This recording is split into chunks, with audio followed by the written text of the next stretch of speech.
Pearl Jam's fine. Jimmy Buffett probably would have been his preferred choice. That's Dave Weinberg, the Eagles beat reporter from the Press of Atlantic City. He joins us now as the Eagles play the Jets tonight for that all-important final preseason game. Dave, how are you? I'm doing well, Pete. You're right. Jimmy Buffett would have been a good choice. Not to slight Pearl Jam or anything like that, because they are in the Rock and Roll Hall of Fame as well, but I know you're a Parrot head. You're also a guy that's watched this Eagles football team and their progression as they've gone through the preseason. Some news they make today, Dave, about Trent Miles. I guess it's not confirmed yet, but it sounds like they've hired Trent Miles as an offensive assistant.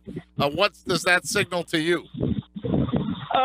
Just another voice to have there, another person to bounce stuff off of. I still think that it's Doug's offense.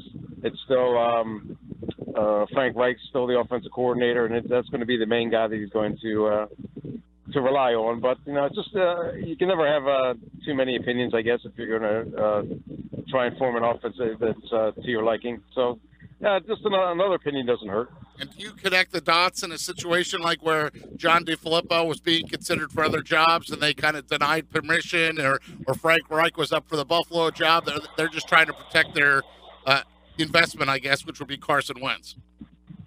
This is true. Yep, they want to surround him with as much as many. Seems like they want to surround him with as many ex-NFL quarterbacks as they can. Plus John DeFilippo, like you said, and.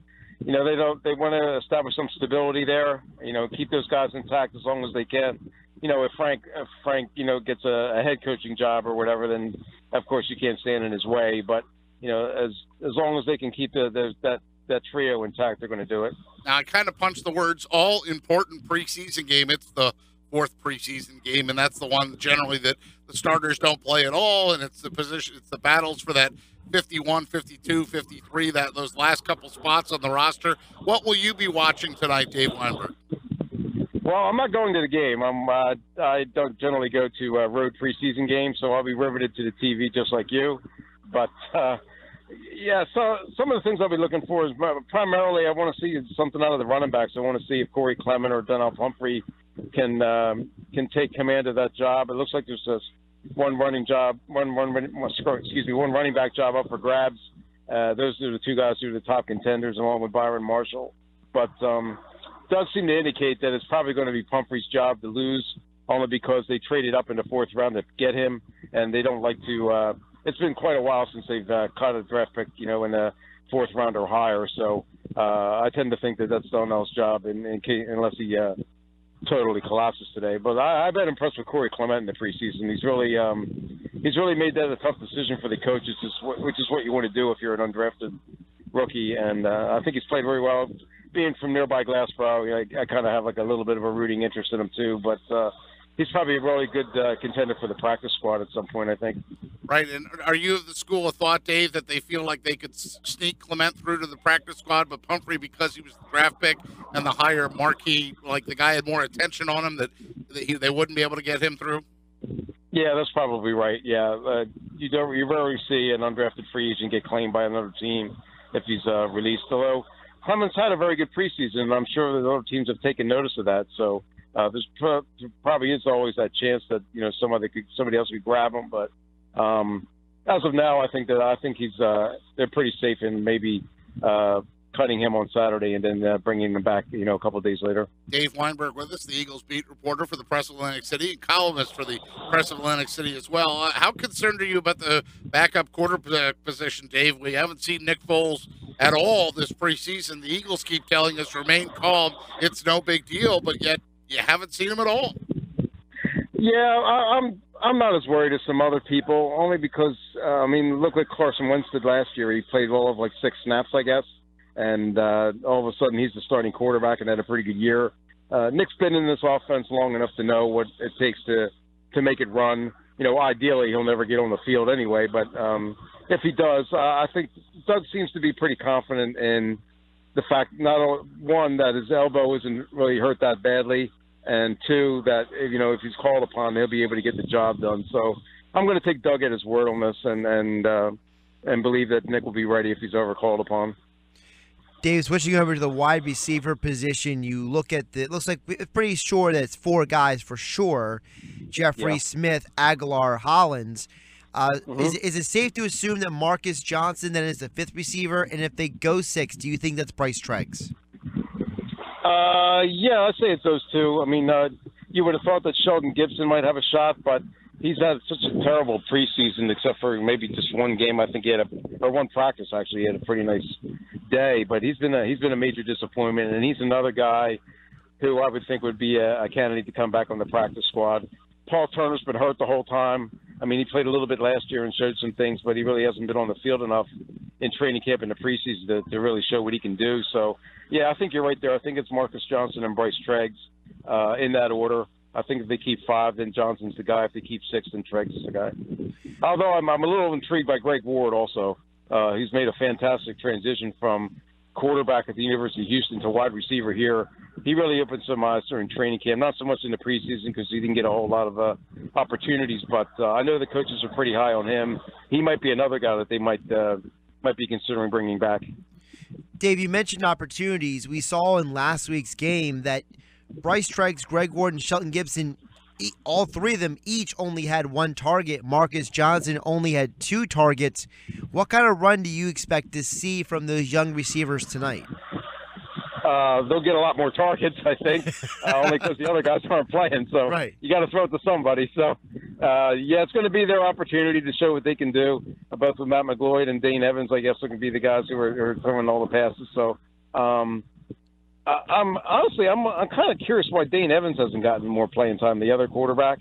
I was surprised to see McGloin playing into the fourth quarter last week, and I would hope that they would give Dane a chance to really show what he can do tonight. You already know what you have in McGloin, and I mean, there's no doubt that he's going to be released on Saturday, and another team maybe will pick him up. I don't know, but I kind of want to see what Dane Evans can do with the opportunity. We know that the Eagles seem to value versatility a lot. They seem to value guys who can play special teams, play multiple positions. I mean, I think Trey Burton has a job on this team for as long as they want him around, just because he can play basically four different ways on the offense. How do you think that their desire for versatility is going to affect the final 53-man roster, especially considering that you look at what they did? They cut Ron Brooks. They bring in Corey Graham. You know Watkins can play safety and cornerback, and we know that on the offensive side of the ball, they look at some of these guys like Matt Collins. They didn't just draft him because he's a 6'4" guy, because he's a special teams ace as well. Right. And that's the case probably pretty much with every team. When you get down to the last 8 to 10 guys on your roster, you want guys that are special team standouts that can, not just play offense and defense, but the guys who can go down and cover punts and cover kicks and make the tackles when they can. And that's a really important part for the Eagles. I mean, they've shown over the last decade or so, even longer, that special teams is a really important part of their arsenal there. So I think the more you can do, the better shot you have. I mean, Chris Maragos is another perfect example. I mean, he's an okay safety, probably less than okay, but he's one of the best special teams guys in the league, and that's why he has a job. Dave Weinberg's with us, the Eagles beat reporter and columnist for the Press of Atlantic City. You can follow him on Twitter at PressACWeinberg. Dave, I just want to stay on the offense and talk about the offensive line a little bit. Were you in the camp that you didn't see enough out of those starters? Because during the offseason, people were projecting that offensive line to be one of the better ones in the NFC or maybe the NFL. That's before they'd even played it down. Then we get to preseason, they really weren't together that much. Does that concern you? Yeah, it does. I saw some so-called expert websites who were rated them as one of the top 5 offensive lines or top 10 in the NFL, and quite frankly, I don't get it. Only because they haven't done anything yet. Isaac Somalo has a lot of potential, I guess, but I've yet to see him prove himself as a starting guard in the NFL.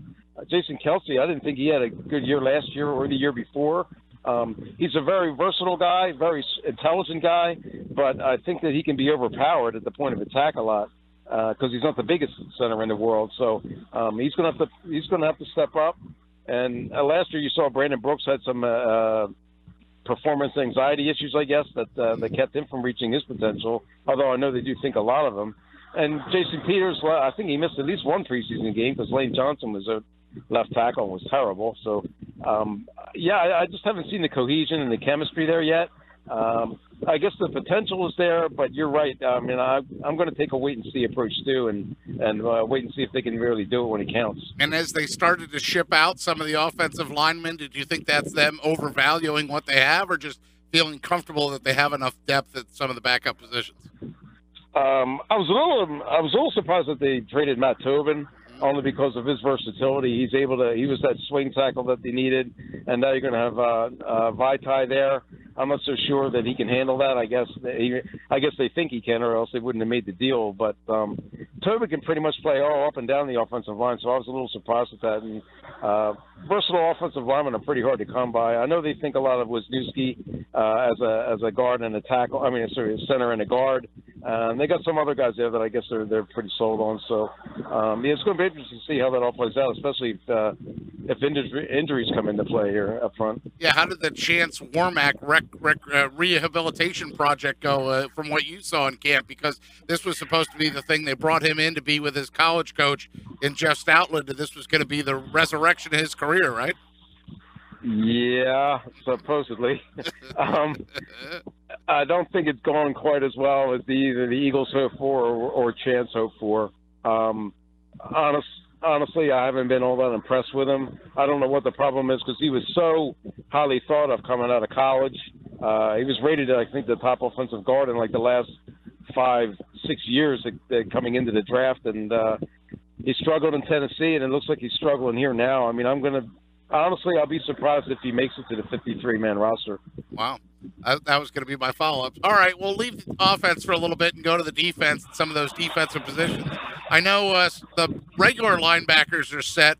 Some of the backup linebacker jobs are up for grabs. And then there was a report today that the Eagles weren't interested in Hayden. And I thought, how's that possible when they still corner is the first? You talk defense and you go right to that corner position, don't you, Dave? Yeah, you do. And I think, didn't Joe sign with Pittsburgh? He did. Yep, signed with Pittsburgh. I'm just saying that the report that came out, some Eagles source telling a guy that they weren't interested in him, and I think, sure, after he signs, you're going to say that.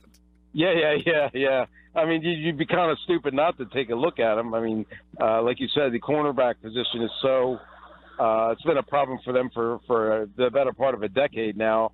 I mean, Ronald Darby seems to be the answer. I know he got beat a couple times last week, but even the best corners are going to give up a big play every once in a while.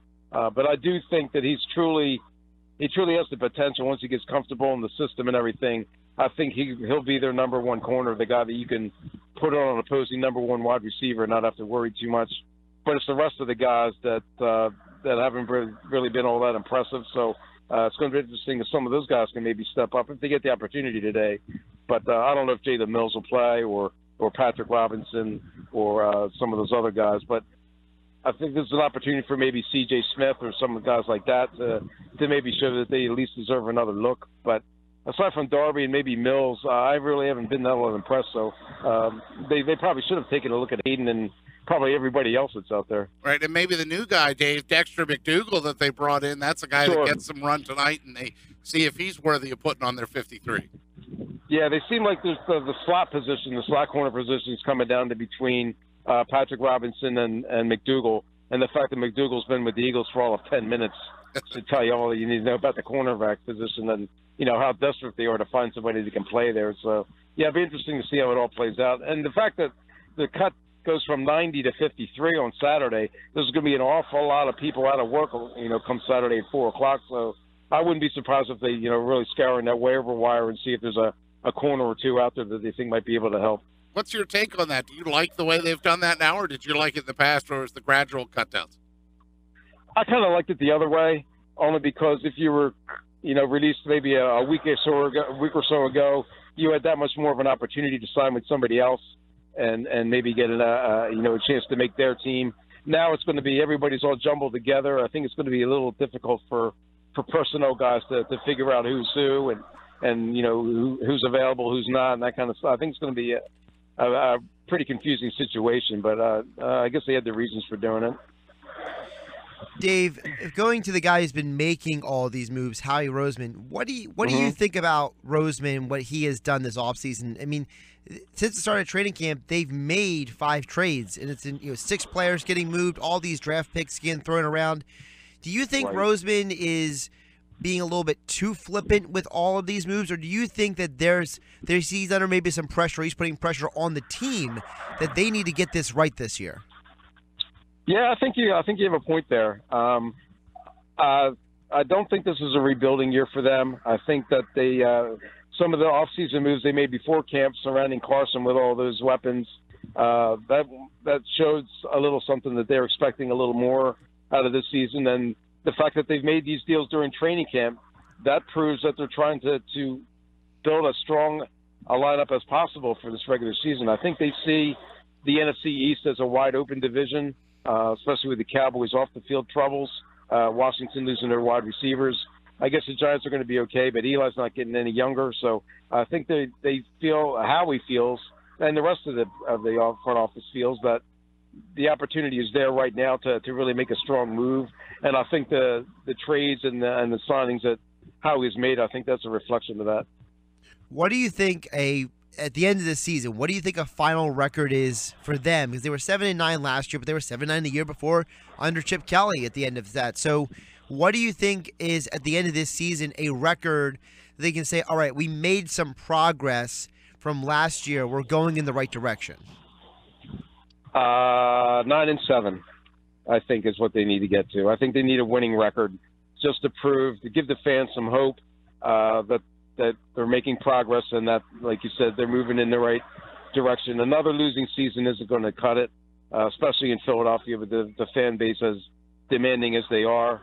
I do think they're willing to give Doug Peterson another year beyond this year to make his imprint and to make his mark. But if they really slide backwards, say 4-12 or something like that, then they may go in another direction. But they do. I think they'd have to have a winning record to satisfy everybody.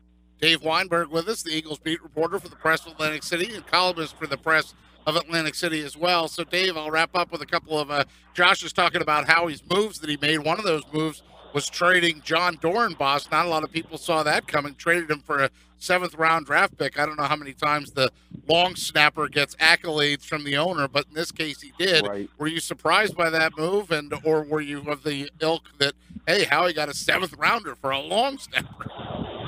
No, I was very disappointed, to be honest with you. I don't see why you need a 7th-rounder that badly to give up a guy who contributed so much to the team, not only on the field but off the field in the community. I'm a big fan of John's, just the fact of what he went through to get to where he is and what he's done since he's gotten here. I know it made sense from a business perspective, but I think there's times where you got to put the business aspect aside and kind of focus on the chemistry and the leadership in the locker room.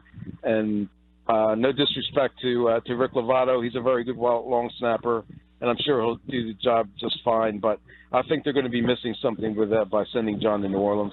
Yeah, we talked about that earlier in the week, about the off-the-field camaraderie that it helped in the locker room when times are tough and you've got a guy that's always upbeat and positive. Plus, I did think, Dave, that on the way out, at least the Eagles finally did the right thing where they said our doors are always open and he'll forever be an Eagle. Stuff that they didn't do when Brian Dawkins, for example, got traded to Denver. So at least they've learned from one previous mistake, in my opinion. Let me ask you before we close about David Akers. It was announced last night that he's going to go into the Eagles Hall of Fame. Your time in covering the Birds, I'm sure David Akers is one of the guys you talked to. And what were your impressions of him, what he did for the organization, and is he worthy of this honor? Oh, absolutely. It's certainly well-deserved. David was an outstanding kicker during his time here and an outstanding person as well. He's another guy who kickers generally are kind of like overlooked a little bit when it comes to a locker room. They're kind of like the invisible guy. Unless they miss a field goal, then everybody's on them. But David was kind of more than that. He was considered one of the leaders of the team. Maybe not, not to the point of Brian Dawkins or Donovan McNabb, certainly, but he did have his little niche there. And he was respected by the non-special teams guys, the offensive and the defensive guys. Over the years he gained their respect, and I think it's a terrific way to honor him. I think I know your stance on the McGregor-Mayweather, but now that it's happened, do you have anything? You watched the fight, right? or event? Yeah, absolutely. The event. What was your takeaway from it? The circus. It was a little more entertaining than I expected. It kind of ended the way I thought, but for the first 3 rounds, I thought it was an entertaining event. Conor did show a little bit, although I think part of that was Mayweather was just kind of taking his time, and he knew that McGregor was going to tire out, rather quickly. So I don't think I think he just kind of hung back and waited to figure him out. But once Floyd decided that he was going to do what he was going to do, then there really was it was just a matter of time before it was over. And I thought, the referee maybe could have let it go a little bit longer, but the outcome wouldn't have been any different. I mean, Floyd probably would have knocked him out if they'd have let it go. So I was pleasantly entertained for a little while, but it ended the way I thought it would. Pleasantly entertained for a little while. Dave Weinberg, also the boxing writer for the Press Release.